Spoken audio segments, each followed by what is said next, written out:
Bonjour mon frère, bonjour ma sœur, j'espère que vous allez bien. Je crois que je n'ai plus besoin de me présenter, mon nom est noté dans le bas de la description de cette vidéo et je rends grâce à Dieu. J'espère que la première émission que nous avons faite sur Coach ta foi vous a fait du bien. Donc je n'ai pas encore eu le temps de répondre aux commentaires là au moment où je vous fais la vidéo. Je vais essayer de répondre avant que cette deuxième vidéo soit de nouveau postée et je rends grâce vraiment à Dieu pour vos vies. Le texte de cette émission d'aujourd'hui est tout le psaume chapitre 30. Tout le psaume chapitre 30. Nous allons le décortiquer ensemble, mon frère, ma sœur. Je rends grâce à Dieu pour vos vies, mon frère, ma sœur. Je le disais lors de la première émission que nous avons fait avec ce coach ta foi, que si notre âme n'est pas restaurée, guérie, on risque de faire des problèmes alentour de nous, alors que nous sommes tous de braves personnes. Comme je le dis, je crois sincèrement du fond du cœur que quand on a accepté le Seigneur Jésus dans sa vie, nous sommes tous et toutes de braves personnes.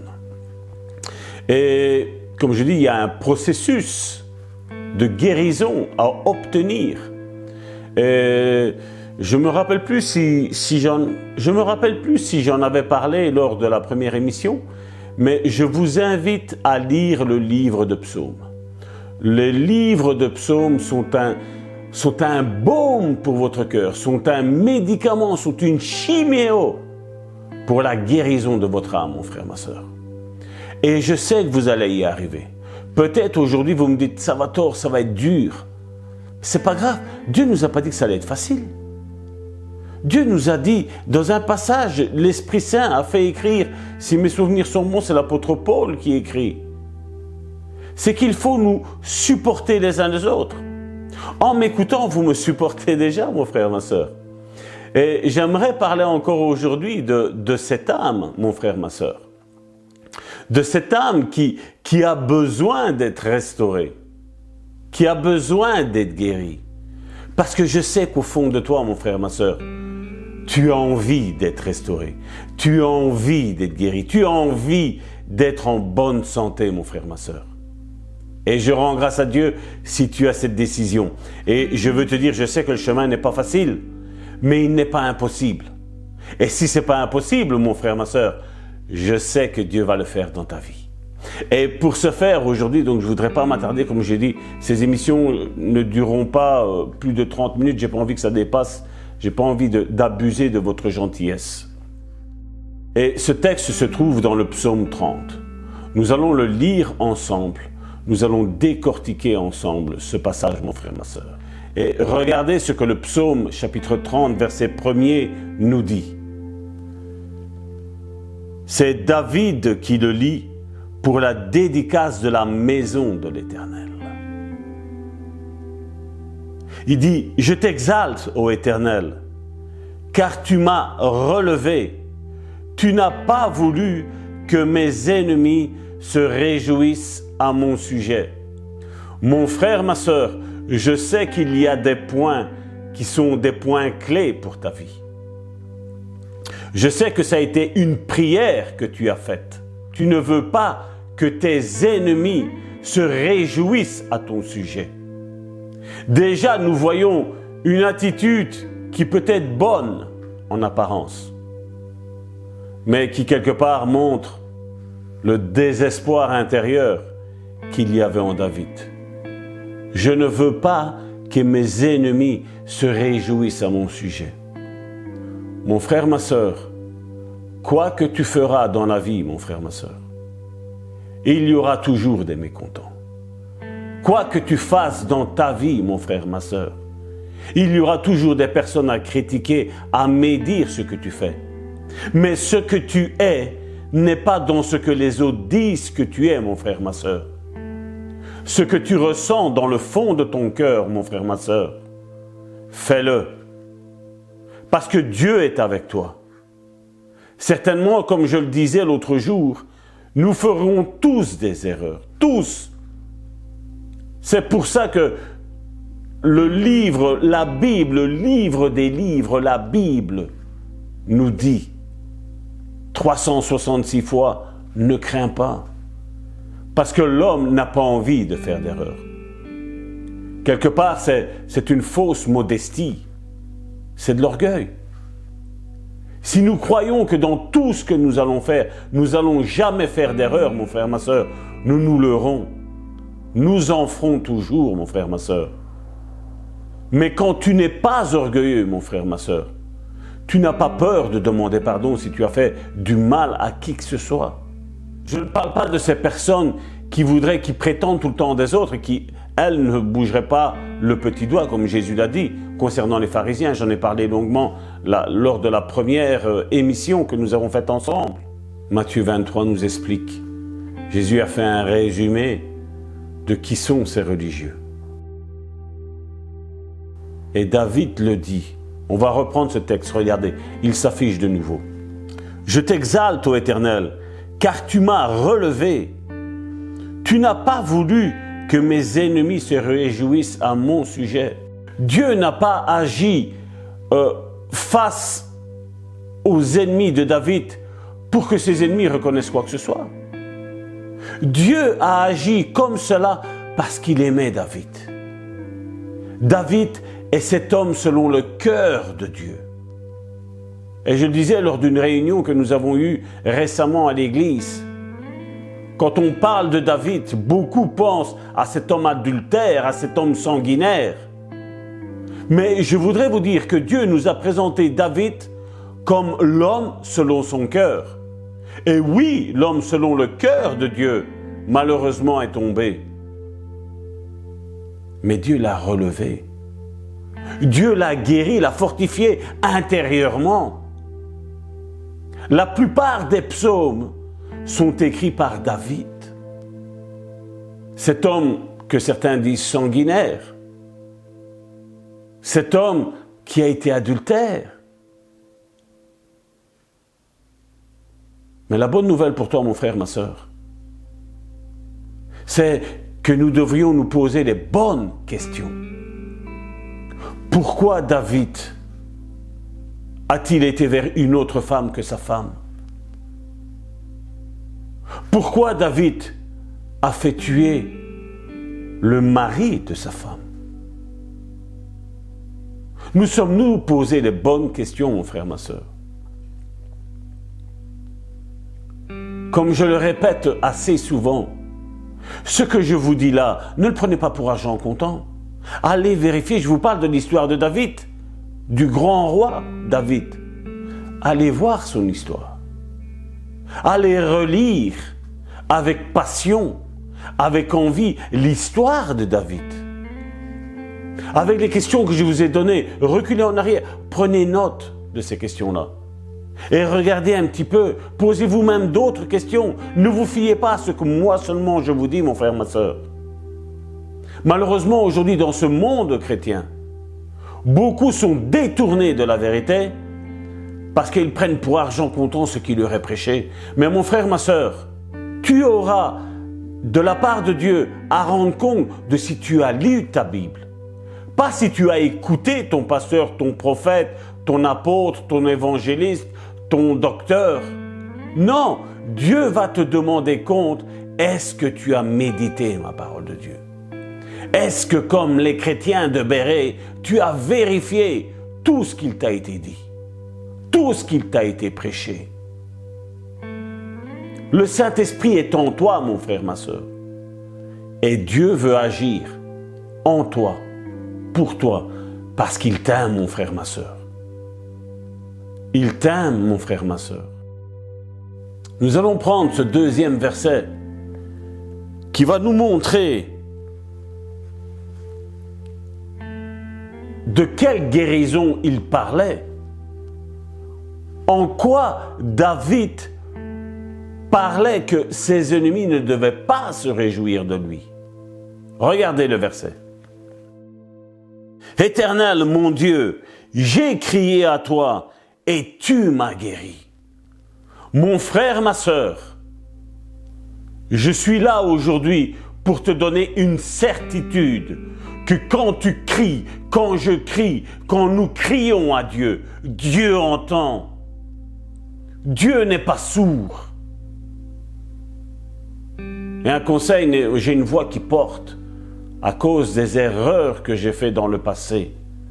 À cause d'un travail où je me rendais au marché où il fallait crier pour vendre les fruits et les légumes. C'est une erreur. J'ai cassé ma voix. J'ai détruit ma voix. J'ai une voix qui porte fort. Mais nous n'avons pas besoin même de crier, mon frère, ma soeur. Peut-être nous pourrions dire que David avait le Saint-Esprit sur lui, pas en lui, comme nous, la génération de la grâce. Nous là maintenant, même quand nous chuchotons, Dieu peut agir. Dieu connaît le cri de ton angoisse, mon frère, ma soeur. Dieu connaît le cri de détresse, mon frère, ma soeur. Et je me tiens là devant toi pour coacher ta foi, mon frère, ma soeur. Pour te dire que Dieu entend ta voix. Dieu a entendu ta supplication, mon frère, ma soeur. Et Dieu veut agir. Mais laisse-le faire. Laisse-le faire. Si intérieurement, tu entends sa voix qui te demande d'aller demander pardon à quelqu'un, fais-le, mon frère, ma soeur. Ne commence pas à raisonner avec toi-même s'il va me rejeter. Ce n'est pas grave s'il te rejette, mon frère, ma soeur. À partir du moment où toi, tu prends la décision de pardonner, tu es libre du châtiment. Jésus l'a dit. Si deux d'entre vous ont querelle, faites attention. Mettez-vous en ordre l'un et l'autre, de peur que l'un livre l'autre au geôlier et qu'il ne soit mis en prison. Regardez le psaume 30, verset 3, qu'est-ce qu'il nous dit? C'est la suite. Je vais essayer de ne pas partir sur autre chose. Gardez ce psaume 30 à la lumière, devant vos yeux. Lisez bien ce qui est écrit. Analysez bien tout ce qui est mis. Le psaume 30, verset 3 nous dit « Éternel, tu as fait remonter mon âme du séjour des morts. Tu m'as fait revivre loin de ceux qui descendent dans la fosse. » Donc vous voyez que cette guérison dont David, le roi David parlait, c'était la guérison de son âme, le cri de son âme, l'angoisse de son âme. David avait compris que pour rentrer dans les plans de Dieu, il lui fallait une âme guérie. Il lui fallait une âme restaurée. Il lui fallait une âme qui soit encouragée par Dieu. Encouragée comme ton âme aujourd'hui. Comme ton âme aujourd'hui est encouragée, mon frère, ma soeur, en écoutant ce psaume. Oui, Dieu veut restaurer ton âme. Oui, Dieu veut encourager ton âme. Oui, Dieu veut relever ton âme de la fosse qui est en train de descendre. Dieu veut la relever. Dieu veut que tu lui fasses confiance, mon frère, ma soeur. Dieu veut que tu aies une pleine confiance en lui, qu'il va le faire. Et il va le faire, mon frère, ma soeur. Mais abandonne-toi à lui. En signe d'abandon, étends tes mains et dis « Seigneur, je m'abandonne à toi. Seigneur, je m'abandonne à toi. J'ai besoin de toi. Mon âme crie après toi. »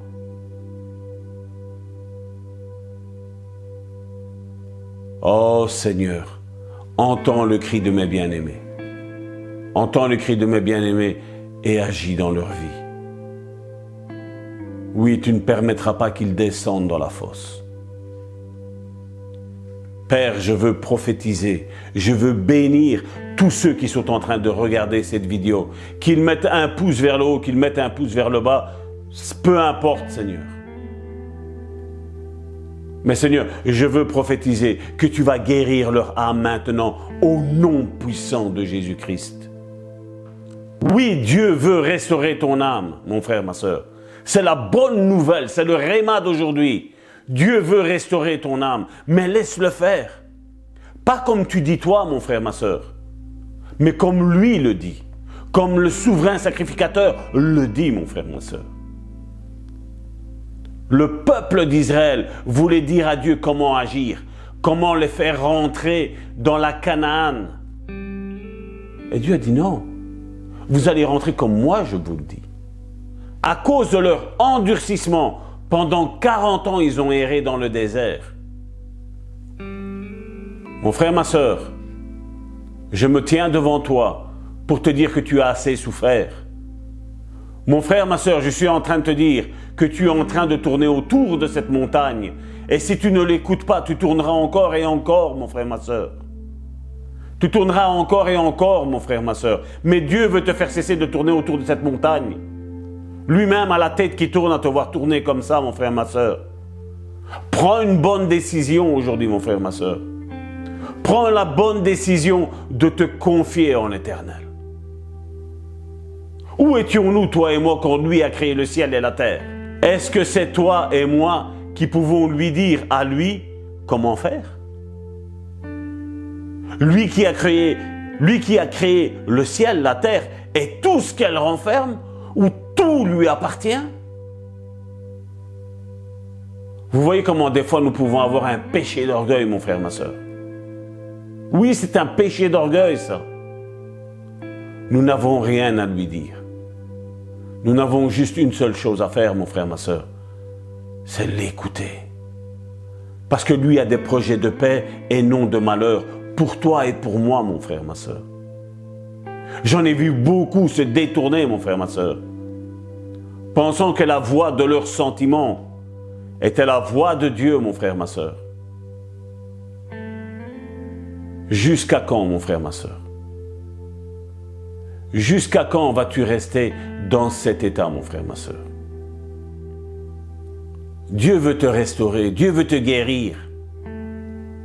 Ne dis pas, où es-tu, Dieu? Tu ne te tracasses pas de moi. Si Dieu se tracasse de toi, mon frère, ma soeur, le voilà le pourquoi de cette vidéo, mon frère, ma soeur. Parce que Dieu se tracasse de toi. Dieu connaît ta difficulté. Dieu connaît tes angoisses. Dieu connaît tes problèmes, mon frère, ma soeur. Et Dieu ne veut pas que ton âme descende en enfer, mon frère, ma soeur. Dieu ne veut pas que ton âme descende dans le séjour des morts, mon frère, ma soeur. Dieu veut que tu vives. Parce que Dieu a des projets de paix et non de malheur. Et tu n'as encore rien accompli avec lui, mon frère, ma soeur.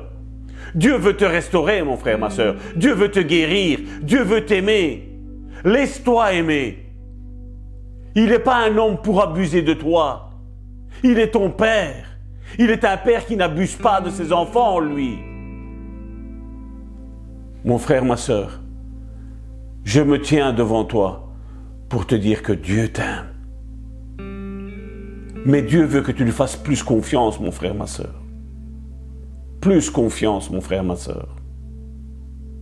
Au nom de Jésus, aie plus confiance en lui.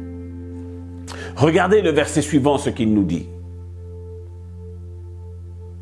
Chantez à l'Éternel, vous qui l'aimez, célébrez par vos louanges sa sainteté.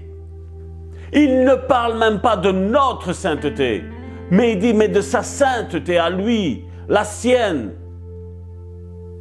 Approchons-nous comme cela, avec un cœur plein de reconnaissance envers notre Dieu.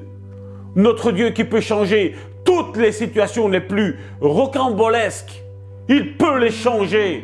Il peut faire d'un terrain aride une plaine pleine d'herbes, pleine de pâturages, pleine de nourriture, pleine de fruits, pleine de mets succulents, mon frère, ma soeur. Lui peut le faire. Par une seule parole, mon frère, ma soeur. Il a créé le ciel, la terre et tout ce qu'elle renferme. Par une seule parole.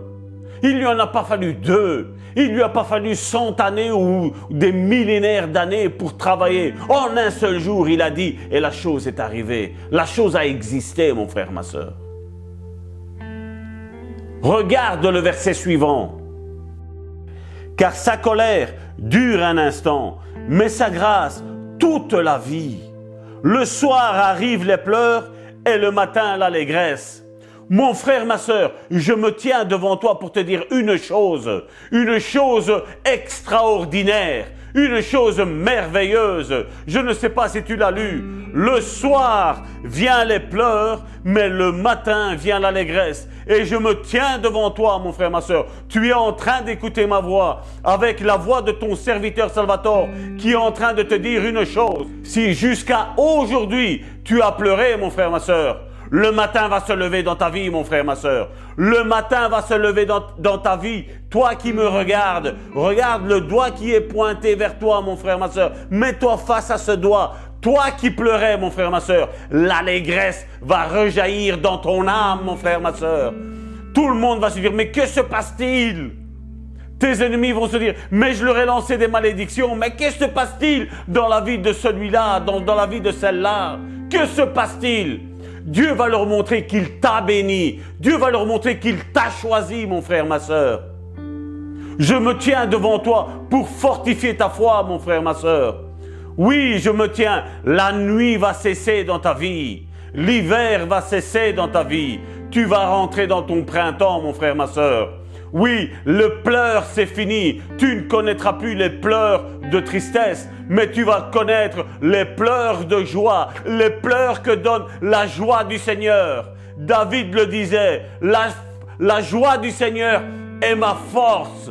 La joie du Seigneur est ma force. Au nom de Jésus-Christ. Je ne sais pas toi, mais je sens une de ces présences de Dieu, mon frère, ma sœur. Regarde le verset suivant. Psaume chapitre 30, verset 6 nous dit « Je disais dans ma sécurité, je ne chancellerai jamais. » Le mot sécurité ici veut dire prospérité. Vous pouvez aller voir dans la version Darby. Dans la version Darby, il dit, la sécurité dit « dans ma prospérité ». Combien aujourd'hui se sont confiés dans l'argent? Mais Jésus l'a dit. Malheur à ceux qui mettent leur foi dans les richesses de ce monde. Que fait-on aujourd'hui? Comment avoir plus d'argent? Ah, moi je vais ouvrir une église. Ah, moi je vais mettre des fidèles, je vais enseigner la dîme. Comme ça je pourrai rester chez moi, ne rien faire. Et les fidèles me soutiendront. Fidèles à qui? Nous servons Dieu. Mais bien aimés, nous servons Dieu. On ne sert pas Dieu pour l'argent. On ne sert pas Dieu pour la richesse, mon frère, ma sœur. Jésus nous a enseigné de demander ce qui nous est nécessaire, c'est tout. Le reste est une tentation qui risque de nous faire pécher. Plus de matérialisme aujourd'hui. Et nous vous entendons des prédications sur l'argent, sur l'argent, sur l'argent. Donnez, elle vous sera donnée. Mais que l'Église donne, il lui sera donné. N'est-ce pas? C'est facile de prêcher aux autres d'avoir la foi. Mais si la personne qui le dit n'a pas la foi, qu'est-ce que ça va marcher? Rien. Rien ne va fonctionner. Mon frère, ma sœur, je te dis à la prochaine qui va être enflammée par le feu de l'Esprit, mon frère, ma sœur. Au nom de Jésus, soyez bénis. Tu es un victorieux. Au nom de Jésus, je rends grâce à Dieu pour ta vie, mon frère, ma sœur, et je te bénis. Oh Père éternel, nous arrivons au terme de cette émission sur Coach ta foi, Seigneur. Je te bénis pour mes frères et mes sœurs, Seigneur, qui ont été bénis, Seigneur, qui ont apprécié, Seigneur, tes paroles, Seigneur. Non pas mes paroles, mais tes paroles, Seigneur. Oui, Père, je te prie, Seigneur, de les bénir, Seigneur. Je te prie, Seigneur, de faire lever le jour, Seigneur, dans la vie de mon frère et de ma sœur, Seigneur. Je te prie, Seigneur, qu'ils soient restaurés, Seigneur, dans leur être intérieur, Seigneur. Au nom puissant de Jésus-Christ, je les bénis, Seigneur, et tu les gardes, tu les protèges, Seigneur. Tu ceins, Seigneur, leur ange de ta ceinture de la vérité, Seigneur Jésus, Seigneur. Tu ôtes, Seigneur, ce sac de cendres, Seigneur, et tu fais resplendir, Seigneur, la joie, Seigneur, dans leur corps, Seigneur, mais aussi dans leur âme et dans leur esprit, Seigneur. Je te dis merci, Père, parce que je sais que tu es fidèle et que tu vas agir fidèlement, Seigneur, dans la vie de mes frères et de mes sœurs, Seigneur. Au nom puissant de Jésus-Christ, mon frère, ma sœur, soyez bénis.